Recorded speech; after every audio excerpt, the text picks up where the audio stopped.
ఈరోజు ఏం కనిపిస్తూ ఉంటాయి అని అంటే లిక్కర్ స్కాము, శాండ్ స్కాము దగ్గర నుంచి మొదలు పెడితే ప్రతి నియోజకవర్గంలో ప్యాకెట్ క్లబ్బులు, ప్రతి నియోజకవర్గంలోనూ మాఫియాలు. ఏ నియోజకవర్గంలో ఈరోజు ఏ మైనింగ్ యాక్టివిటీ చేయాలన్నా, ఏ పరిశ్రమ నడపాలన్నా ఈరోజు ఎమ్మెల్యేలకు ఇంత, చంద్రబాబుకి ఇంత అని కలెక్షన్ మెకానిజంతో ఒక మాఫియా సామ్రాజ్యం నడుస్తూ ఉంది. ఈరోజు ఒకవైపున అన్ని రకాలుగా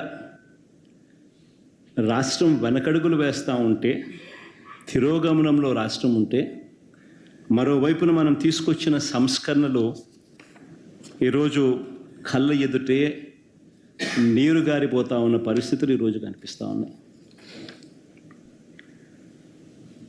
ఎప్పుడూ కూడా రాష్ట్రంలో జరగని విప్లవాత్మక మార్పులు తీసుకురాగలిగాం. ఇంతకుముందు సాధ్యమేనా ఇలాంటి మార్పులు అని అనిపించే పరిస్థితి నుంచి ఇలాంటి గొప్ప మార్పులు సాధ్యము అని చెప్పి చేసి చూపించగలిగాం. మేము తీసుకొచ్చిన ప్రతి మార్పు కూడా నా 3648 కిలోమీటర్ల పాదయాత్రలో చూసిన కష్టాలను, తెలుసుకున్న విషయాలను, వాటికి సొల్యూషన్స్ ఇచ్చే విధంగా మా ప్రభుత్వంలో ప్రతి అడుగు కూడా మేము సొల్యూషన్స్ ఇచ్చే విధంగానే అడుగులు వేశాం. ఆ సొల్యూషన్స్ ఇచ్చే క్రమంలో ప్రతి రంగంలోనూ ఒక రెవల్యూషన్ తీసుకురాగలిగాం. ఆ సొల్యూషన్స్ ఇచ్చే క్రమంలో ఇది సాధ్యం అవుతుందా అనే పరిస్థితి నుంచి సాధ్యం చేసి చూపించగలిగాం. ఎప్పుడు ఊహించని మార్పులు తీసుకురాగలిగాం. డెలివరీ మెకానిజంలో లంచాలు లేకుండా, వివక్ష లేకుండా అసలు గ్రామాలలో ఏదైనా ప్రభుత్వ పథకాలు ఇవ్వగలుగుతామా, ఇవ్వడం సాధ్యమేనా అని అనిపించే పరిస్థితి నుంచి లేదు, ఇది సాధ్యమే అని చెప్పి గ్రామ స్వరాజ్యాన్ని తీసుకొచ్చాం. ప్రతి గ్రామంలోనూ సచివాలయ వ్యవస్థ, ప్రతి 50-60 ఇళ్లకు వాలంటీర్ వ్యవస్థ, లంచాలు లేకుండా, వివక్ష లేకుండా ప్రతి పథకము, దాదాపుగా 540 రకాల సేవలు గ్రామంలోనే ఇంటి వద్దకే డోర్ డెలివరీ. గ్రామ స్వరాజ్యానికి నిజమైన అర్థం చెబుతూ, వివక్ష లేకుండా, లంచాలు లేకుండా ప్రతి ఇంటికి మంచి చేయగలిగిన పరిస్థితులు ఈ 5 సంవత్సరాల పాలనలోనే, గత 5 సంవత్సరాల పాలనలోనే చూసాం.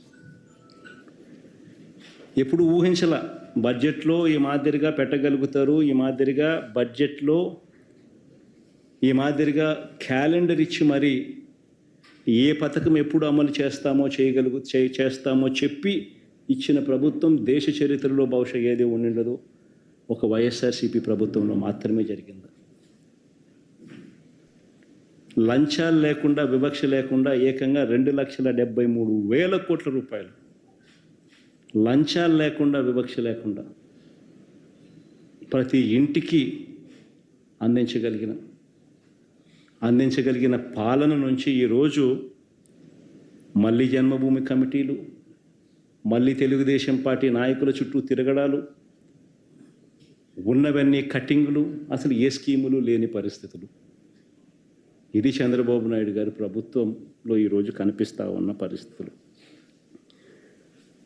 ఊహించని విధంగా గవర్నమెంట్ బడులలో ఇంగ్లీష్ మీడియం సాధ్యమేనా అన్న పరిస్థితి నుంచి, గవర్నమెంట్ బడులు ఏ రోజైనా ప్రైవేట్ బడులతో కాంపిటీషన్లో చేయగలుగుతాయా అన్న పరిస్థితి నుంచి మొట్టమొదటిసారిగా గవర్నమెంట్ బడులతో ప్రైవేట్ బడులు కాంపిటీషన్ లేకి తీసుకొచ్చిన పరిస్థితులు వైఎస్ఆర్సీపీ ప్రభుత్వంలోనే చూసాం.